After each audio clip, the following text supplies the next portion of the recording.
Hello, my name is Gary, and I was raised in the Western United States, so I'm a native English speaker.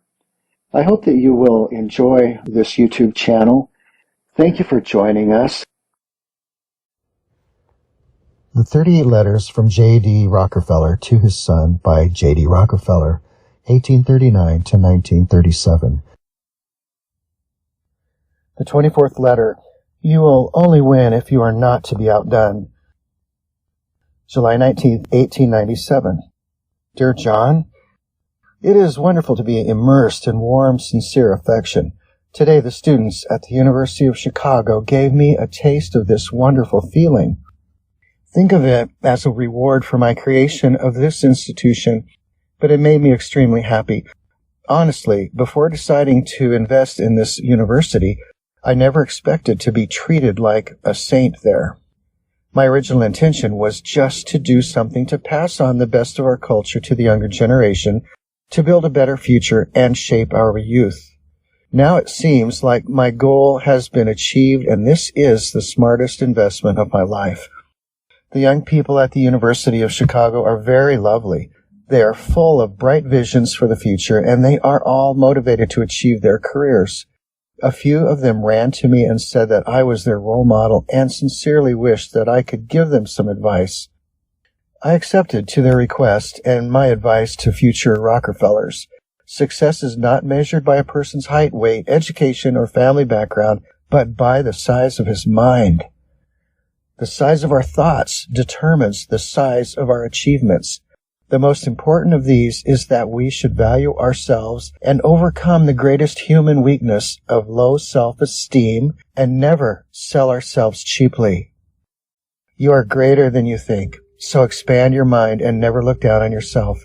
At this moment, the sound of applause broke out suddenly, and I was obviously completely captivated by it.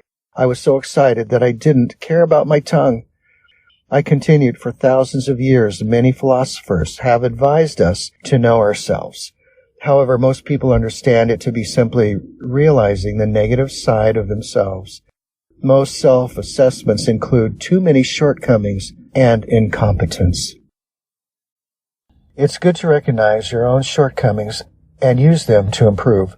But if we only recognize the negative side of ourselves, we will fall into chaos and make ourselves worthless.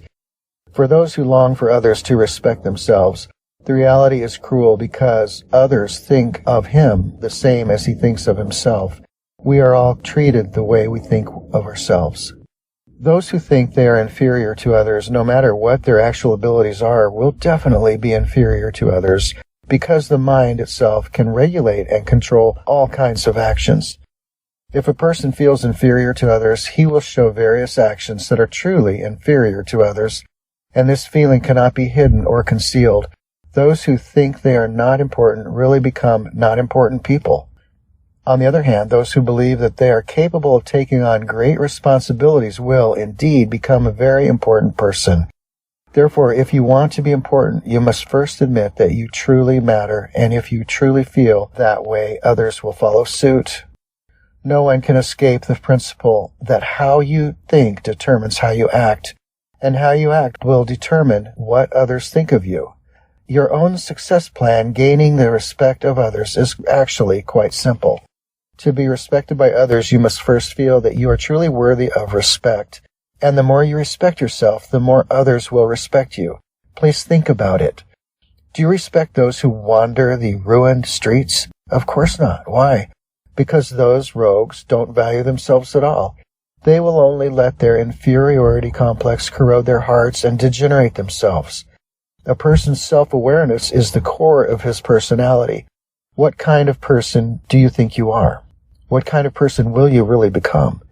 Every person, no matter where he lives, no matter if he is unknown or famous, no matter if he is civilized or barbaric, no matter if he is young or old, has a strong desire to become an important person. Please think carefully about everyone around you, your neighbors, yourself, your teachers, your classmates, your friends who don't have a strong need to be significant. This need is one of the most intense and urgent human goals. However, why do so many people turn this achievable goal into an unattainable dream forever? In my opinion, it's the attitude. Attitude is the materialization of the thinking and mental factors of each of us that determine our choices and actions. In this sense, attitude is our best friend and our worst enemy. I admit that we cannot control the direction of the wind, but we can adjust the sails to choose our attitude. Once you have chosen an attitude of valuing yourself, statements like, I'm a useless, I'm nobody, I'm old, I'm worthless, etc. will disappear and be replaced by the revival of a heart of positive change in the way you think and behave. It boosts your confidence and spirit so you can face any difficulty. Boys, if any of you have ever lied to yourself, please stop here, because those who don't feel important are ordinary people who give up on themselves. Never belittle yourself at any time, but choose your various assets. First, the virtues. Ask yourself, what are my strengths? When analyzing your strengths, don't be too polite. You have to focus on your strengths and tell yourself that you are better than you imagined.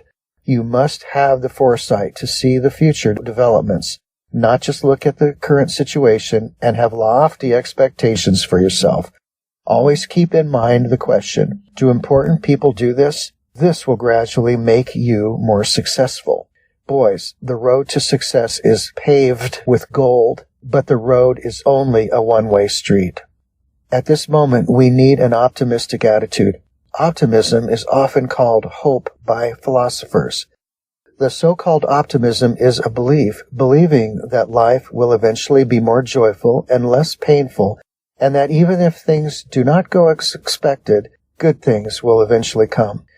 John, you know what? During my short 10 minutes of improvisation, I got 8 applauses. It is a pity that too much applause interfered with my thinking. I have an important point in my speech that is to improve their thinking about various actions and make them more effective. I'm so happy that my tongue had such a charm. Love, your father.